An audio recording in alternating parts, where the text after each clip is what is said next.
Pan ti'n tyfu fyny yn y system ofal, mae plant ac oedolion yn tueddu dy drin di'n wahanol.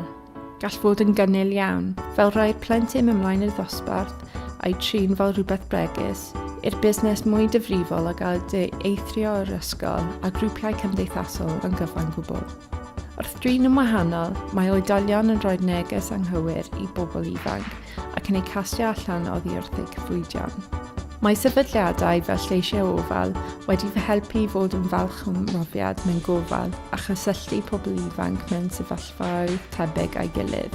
Dwi bellach yn gweithio gyda lleisiau ofal i wella canlyniadau i bobl ifanc.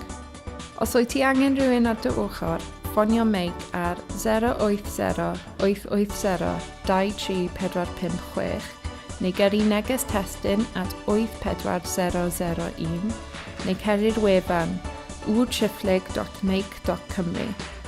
Gallu ti gysylltu â lleisiau ofal ar 029 20 451 431 neu e-bostio info@vfcc.org.uk. Cofio edrych ar ei gwefan hefyd www.vfcc.org.uk.